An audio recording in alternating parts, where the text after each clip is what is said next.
श्रीमन्नारायण नारायण नारायण।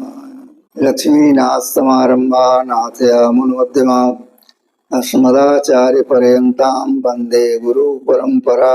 साधक को चाहिए क्या? तत्व को जानना। तत्व क्या है? ईश्वर के शब्द में, नाम में तत्व क्या छिपा हुआ है। जब तक तत्व का भेद नहीं जानता साधक, तो उसकी साधना कमजोर रहती है। तो हमें तत्व में जाना चाहिए। जब साधक काफी अरसे तक साधना करे तो उसे तत्व के भेद को जान करके तत्व में लीन होना चाहिए। भगवान शिव भी तत्व के ज्ञाता थे, इसीलिए उन्हें शिवम कहा जाता है। और माँ जी भी तत्व के वेत्ता थे। वे तत्व के विषय में काफी चर्चाएं की हैं और तत्व के भेद और लीला को पूर्णतः विष्णु भी जानते हैं, जो नारायण के अंग तरंग हैं।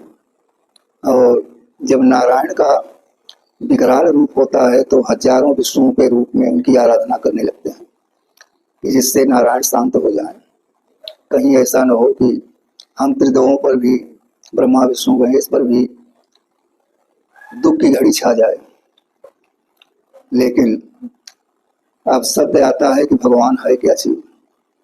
तो भगवान 5 अक्षर से बना है। भ ग व आगमंत्रान्न।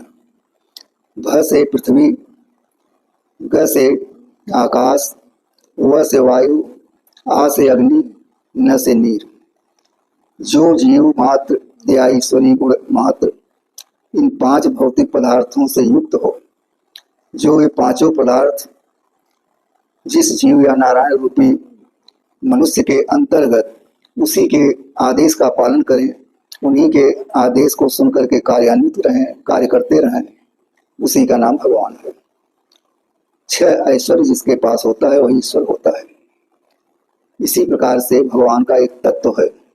इस तत्व में प्रकृति के ऊपर जो विजय प्राप्त कर ले, काम के ऊपर जो विजय प्राप्त कर ले, वही नारायण होता है। काम का विजय मतलब होता है माया से दूर। माया के कई अर्थ होते हैं, वहां तक हम नहीं जानना चाहते हैं। केवल इतना जानने की इच्छा रखिए कि माया, तो माया से दूर अर्थात भगवान नहीं दूर होते हैं। नारायण कहीं किसी से डरते नहीं हैं। माया खुद ही उनसे डरा करती है, उनके पास नहीं पहुंच पाती। इसलिए एक गुणातीत हैं, सच्चिद आनंद हैं, सतचित और आनंद, तीनों गुणों से युक्त नारायण हैं। कुछ लोग कहते हैं राम नारायण है, कृष्ण नारायण हैं, लेकिन उनके अंश हैं। विष्णु भी नारायण है, ब्रह्मा भी नारायण है, शिव भी नारायण स्वरूप है। जिसका जो अंशी होता है उसी का वो स्वरूप देखा जाता है। जैसे आप विष्णु की पूजा करते हैं तो आपके स्वभाव में, आपके चरित्र में, आपके संस्कार में जितना सुंदर विष्णु लगते हैं, जितना उनका पहनावा वस्त्र अच्छा लगता है, जितना अच्छा उनके कार्य हैं, उनके परिवार पत्नी जितनी अच्छी है, उसी प्रकार से साधक को प्राप्त होता है। ये शास्त्र कह रहा है, हम नहीं कह रहे हैं। तो ज्यादातर लोग विष्णु की पूजा करते हैं। उनका उद्देश्य ही यही है कि हम भी विष्णु स्वरूप में रहें, हमें भी भोग विलास, माया काया सब प्राप्त होता रहे। लेकिन इन माया काया से दूर रहने के लिए साधक लोग साधना करते हैं और नारायण के सतधाम तक पहुंच करके और अपने जीवन को धन्य करते हैं। किसी विद्वान वैज्ञानिकों का कहना है, ज्योतिषियों का भी कहना है कि अगर पृथ्वी में जो गुरुत्वाकर्षण है, चुंबक है, जब हम इसके ऊपर पहुंचते हैं तो वहां प्रणव का गुंजार होता रहता है।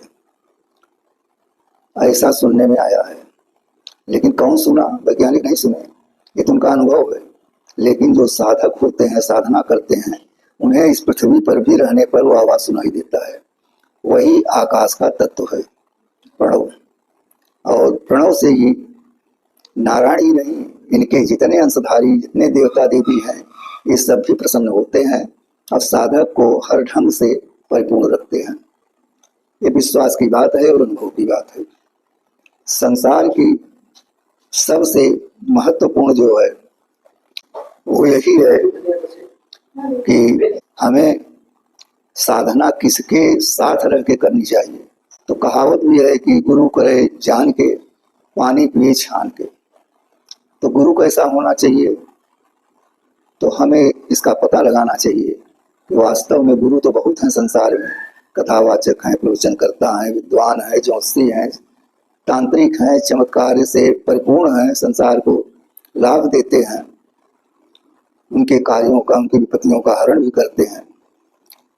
तो भगवान नारायण के पास जब ये शब्द गया तो उन्होंने अपने मुखारविंद से यही कहा कि हम किसी के प्रति गलत नहीं करते, हम करुणा निधान हैं, दया के सागर हैं, हम सब पर दया करते हैं, सब हमारे बनाए हुए हैं। तो यदि आप कहो कि इस दुश्मन को मारिए, तो नारायण का काम नहीं है। धर्म से जुड़ा हुआ जो कार्य, जो संकल्प आपका होगा, उसे नारायण पूर्ण कर देते हैं। किसी भी बहकावे में नहीं आना चाहिए, क्योंकि ईश्वर किसी का गलत नहीं करता है, क्योंकि उसके कर्मानुसार उसे फल देता है। अगर पूर्व जन्म की तपस्या उसके गलत है तो यहाँ आकर के भी गलत करेगा। अगर वो पूर्व जन्म में उसकी तपस्या साधना की है, आध्यात्मिक है, तो यहाँ भी आकर के आध्यात्मिक चर्चाओं का बोध करेगा और साधना करेगा, ईश्वर में भक्ति रखेगा, गुरुवाणी को पर विश्वास करके और अपने जीवन को धन्य करके मुक्त कर लेगा। इस सब कारणों से हमें साधक बन करके साधना करनी चाहिए। साधक बनने का अर्थ है संकल्प। मैं आज से संकल्प ले लिया कि मैं साधक हूँ और मैं आज से नारायण की साधना में लग गया, या किसी देव की साधना में लग गया। जिस देवी देवता में आपका प्रेम हो, विश्वास हो, उसी में साधना करिए, उसी के नाम का जाप करिए, भजन करिए, उसी से इस जीव की मुक्ति होगी। पुनरागमनाय च, फिर इस संसार में उसका आवागमन नहीं होगा। इन्हीं शब्दों के साथ वाणी को विराम। श्रीमन नारायण।